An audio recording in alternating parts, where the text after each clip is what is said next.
কমলপুর শহরে একই রাতে দুটি ধর্মীয় প্রতিষ্ঠানে চুরি ও চুরির ঘটনায় ব্যাপক চাঞ্চল্যের সৃষ্টি হয়েছে। পুলিশ স্টেশন থেকে মাত্র 200 মিটার দূরে আজাদ হিন্দ পাড়ার লোকনাথ মন্দিরে গভীর রাতে তালা ভেঙে প্রণামীর বাক্স চুরি করে নিয়ে যায় দুষ্কৃতিকারীরা। স্থানীয়দের দাবি, সকালে মন্দির খুলতে এসে দেখা যায় মূল ফটকের তালা ভাঙা, ভেতরের লাইট নিভে রয়েছে এবং প্রণামীর বাক্সটিও উধাও। খবর পেয়ে কমলপুর থানার পুলিশ ঘটনাস্থলে পৌঁছে তদন্ত শুরু করেছে। মন্দির কর্তৃপক্ষের প্রাথমিক অনুমান, বাক্সে প্রায় 1 বছর ধরে জমা থাকা আনুমানিক 15,000 টাকা প্রণামী ছিল।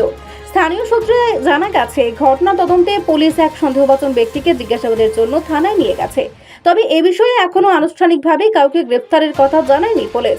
এদিকে একই রাতে কমলেশ্বরী কালীবাড়ির কালী মন্দিরেও তালা ভাঙার চেষ্টা চালায় দুষ্কৃতীরা। যদিও তারা মন্দিরে প্রবেশ করতে পারেনি, একই রাতে দুটি ধর্মীয় প্রতিষ্ঠানে এ ধরনের ঘটনার পর শহরের নিরাপত্তা ও রাতের পুলিশে টহল নিয়ে প্রশ্ন তুলছেন এলাকাবাসী। তাদের দাবি, দ্রুত দোষীদের গ্রেফতার করে কঠোর ব্যবস্থা নেওয়ার পাশাপাশি শহরের নিরাপত্তা আরও জোরদার করা হোক। কি হয়েছে গো? তো আমি আজকে সকালে যখন মন্দির খুলতে সেটা দেখছি যে আমরা এখানে মার মন্দিরে টোটাল 3টা তালা লাগানি হয় ইয়ের মধ্যে।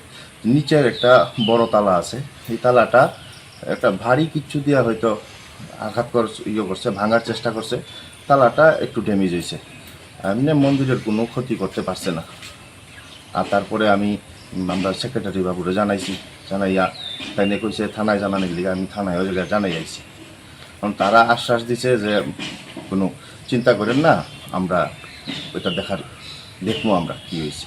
এরকম কি প্রথম না আগে হয়েছে? আমি আবার পরে তো এই প্রথমই, এর আগেও হয়েছে, কিন্তু আমি আইসি পরে দিয়ে এই প্রথমেই আমি দেখছি। আমি আবার পরে আর এরকম হয়েছে না। রিপোর্ট, সংবাদ প্রতীক্ষা।